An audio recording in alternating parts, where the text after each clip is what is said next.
What concerns me about what Israel is doing is not their efforts to get rid of Hamas, but that because of the particular nature of Hamas embedding themselves amongst civilian populations with the massive amounts of civilian casualties that will inevitably come, and that figure will grow and grow and grow. Are we not, as Barack Obama warned, are we not creating here just an opportunity for far greater radicalization of all those young Palestinians who watched their loved ones get killed? Why would we imagine that at the end of all this, they're going to want to do anything other than to become a new version of Hamas in wanting to exact revenge for what happened to their families? Well, two things. One is, if you just follow the logic of what Barack Obama said, then you just shouldn't do anything. If you're Israel, you should be attacked and just sit back and say, great, we'll wait for the next one. But the second and more important thing is, your question supposes that there is a sort of peaceful Palestinian population in the Gaza who would love a two-state solution, and then a few bad apples in Hamas.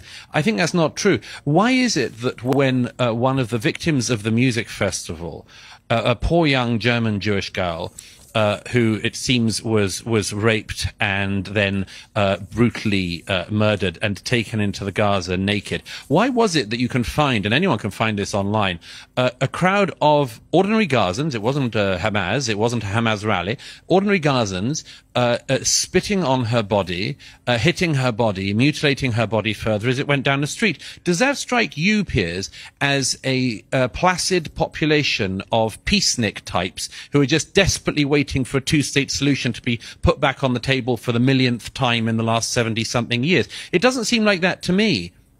No, but there are over 2 million people in Gaza, and there weren't 2 million people in that video clip. There were a few hundred. So I don't like to make... Yeah, well, a few hundred at random. A few hundred at random. And did you see anyone in it saying, hey, guys, stop. We're not meant to mutilate the bodies of girls or rape them in public? No, I didn't see that. But then what you're really articulating, correct me if I'm wrong here, but isn't what you're articulating really an endorsement of collective punishment, where you assume they're all guilty? No. And if they don't stand up to Hamas, they're also guilty. Well, and that's where people have a problem, I think, with the moral line here, which is if you hold all the Gazans equally responsible, then is that not collective punishment, which is illegal? Well, first of all, there is some responsibility for the peoples in the Gaza.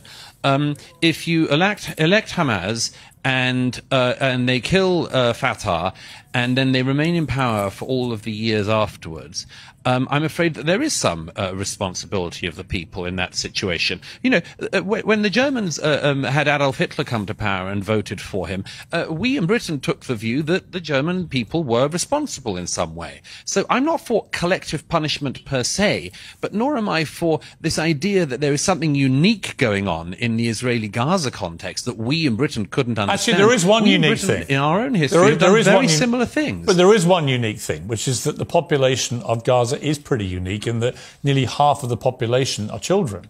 That is a unique situation. No, I'll tell you what's unique about the population of Gaza.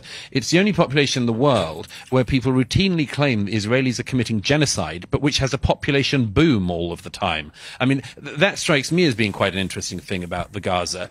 But as for the moral cruelty, I want to make a very, very important point, if I can say so, on this, which is, you know, people quite often abuse history, and they say things all the time. I mean, about the only thing anyone from history knows is about the Nazis. Here's something I can tell you with absolute certainty, Piers, having not just seen some of the results of what Hamas did on the ground here in Israel a few weeks ago, but having watched the videos of the unedited footage, which I was one of the journalists was sadly allowed to see the other day. I can tell you one thing: the comparison between Hamas and the Nazis is insufficient. And sorry, there's an incoming. Incoming. Get safe, Douglas. Come. So, okay. Anyhow, we're okay. Are you okay? Let's just. Yeah. It's fine. Sorry, it was a rocket coming. It looked like it was just going to land on us here. Which way was that rocket coming from? Was it coming from Gaza or from Israel? Yes, it seemed to be coming from Gaza. So, yeah, it's fine. The thing that struck me, you know, Piers, about seeing the 7th of October footage was that even the Nazis were actually ashamed of what they did. You know, SS battalions who spent their days shooting Jews in the back of the head and pushing them into trenches had to get very, very drunk in the evening to forget what they had done. The Nazi high command famously had to sort of get around the problem of soldier morale because the soldiers knew this wasn't exactly what their lives were meant to look like either. I tell you one very big difference. If you look at the footage, the raw footage, and I really hope people don't on a wider scale have to view what I viewed the other day, if they see it, they will see something that is at least as barbaric as what the Nazis did. But here's the difference. They did it with glee. They were deeply proud.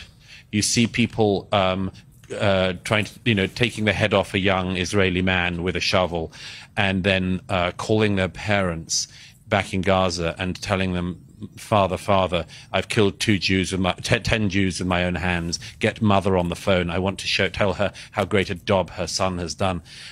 I come back to this thing. I'm not exaggerating this. It's very, very interesting, and people need to realize. You had this situation with the Nazis, where they also were a genocidal anti-Semitic organization, but they tried to cover their crimes up. Hamas are actually proud of them, and they've said they will do them until the whole world is clear of Jews. Yeah. So I suggest we take that seriously, and I think that Israel is taking it seriously. I hope they continue to take it seriously, but I think the world should take it seriously, and that includes Britain. And when I hear British journalists, British commentators, and British politicians lecturing the Israelis on what they should do, I think, I'm sorry, this shows a failing in our country. It shows that we in Britain cannot enforce our laws. We don't even enforce our borders in Britain. It's us that is the weak link in the international security chain on this, not Israel.